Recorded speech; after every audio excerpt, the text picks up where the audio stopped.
Welcome back. Today we're going to be talking about how to make a PDF with your phone, and there's lots of different scanner apps out there. Most of them are free, but then they sort of barrage you with all kinds of options to upgrade, and sometimes it can be very complicated to find the way to use it without having to upgrade. So one of the ones that I have been using lately is called Adobe Scan.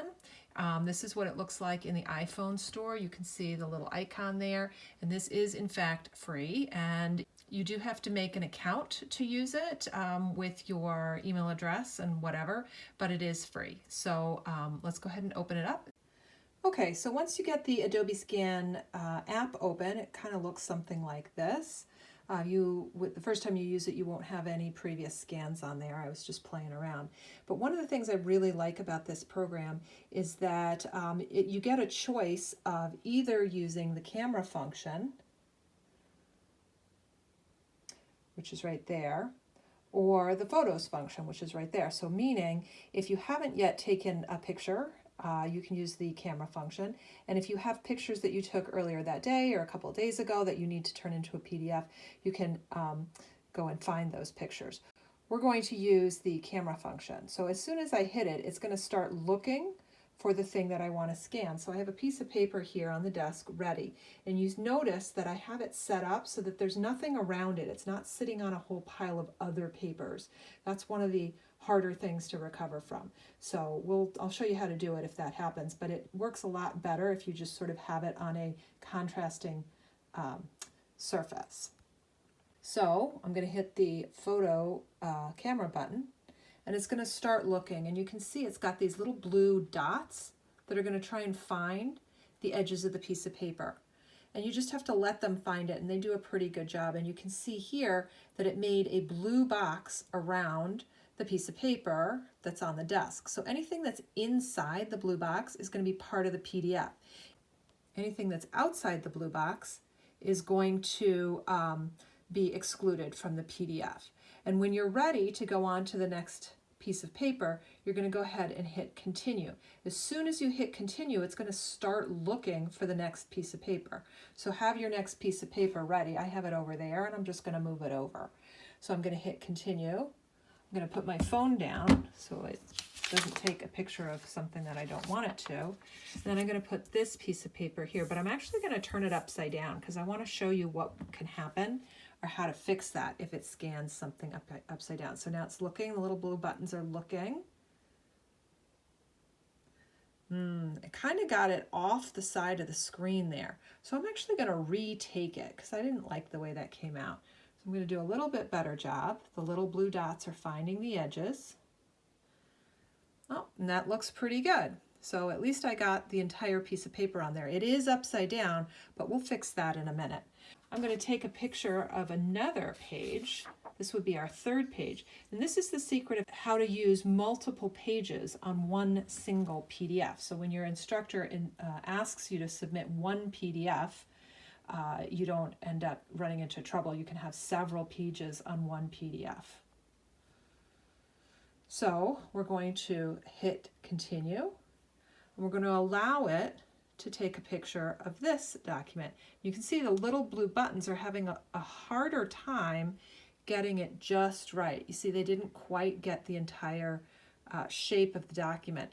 So you can crop it later, or you can actually move the sides around. So if you hit the rectangular pieces, it moves the entire side back and forth. If you click on and drag the circles, it will just move the corners. So what you want to do is try and get this looking kind of nice, and so that whatever was behind it isn't included. And once again, whatever's inside that blue box is going to be part of your PDF. Any of this other piece of paper is going to be excluded. So we're going to stop at 3 pages. We don't need to make any more. So as soon as you click continue, you're going to want to hit the little preview button, which is right here. It shows there's 3 pages. I'm going to hit that, and it's going to show us our 3 pages. So page 1, page 2, and page 3. And we have some problems here because page 2 is upside down, and page 1 and 2 are both sort of not very nicely colored. Once we have our pages scanned in, we have a whole bunch of things we can do here. So one of them, you'll notice, is rotate. So we're going to go to our page 2 and we're going to hit rotate, and it'll turn it 90 degrees. So to turn it 180 degrees, you want to hit that rotate button twice. Now all 3 pages are facing the right way. And let me tell you, it is really hard to read pages sideways or upside down when you're trying to grade things. So your instructor is going to be very happy if you can get them all upright like this. Now, one of the things that I don't like about this is it's made our colors kind of funky. So we're going to hit the color button, and it's going to give us an option. There's original color, there's auto color, and there's grayscale. So I'm going to hit original color because I thought those colors were a little bit nicer. And you can apply this to all the pages and then hit color again, and then you'll see, oh, I'm not sure that it did it on that one. Let's look. Yeah, for some reason it's still doing auto color, so it's not listening to my apply to all pages, but I can go in and click each one individual, and then when we're done, you click color again. Now this one, you might actually want to do grayscale. Sometimes that looks a little bit better. For black and white, you can kind of see the difference. This was original color. See how pale that is? This is grayscale. Gives you a little bit more depth. Okay, so we know rotate, we know color. We can also crop. So remember how we did the cropping when we first took the picture? You can also wait and do cropping here. You can do no crop, which will basically be the entire picture that you took, or you can do the auto detect, which is that weird one that contained this page too. You don't want to do that. When you're done, click the little blue arrow. Okay, so this is looking pretty good. Except it went and did something weird with the color again. So let's go back and let's fix the color. I don't know why it's doing that. Fix this color. That looks good. Okay, so now it all looks pretty good. Oh, one thing that you can do is you can reorder your pages. So if you click reorder, it allows you, for example, to take this page that has all the text on it and make that number 1.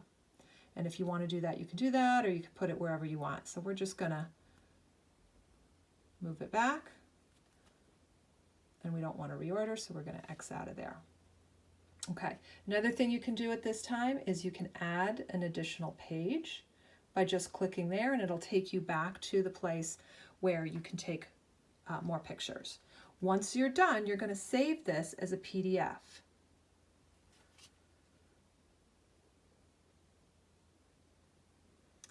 Okay, and you can see there it is.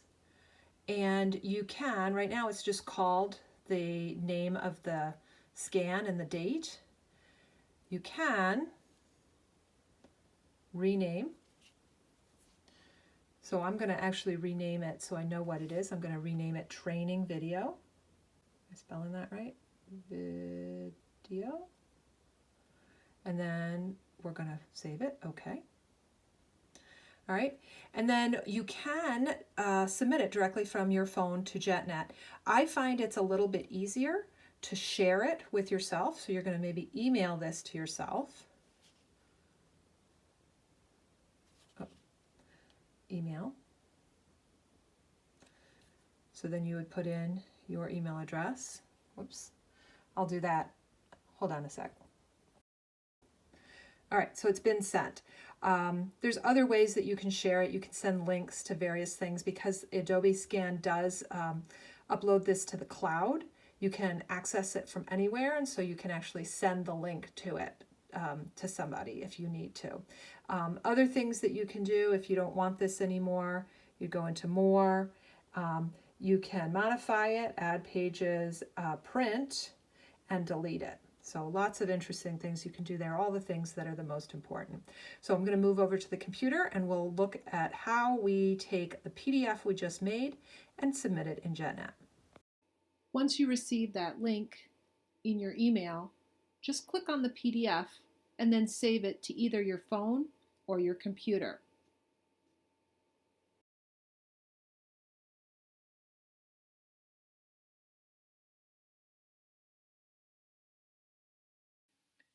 You're then going to go into the link for whatever PDF assignment that you were taking the photos for, and it should look something like this. You're going to want to scroll down until you see the Add Submission button.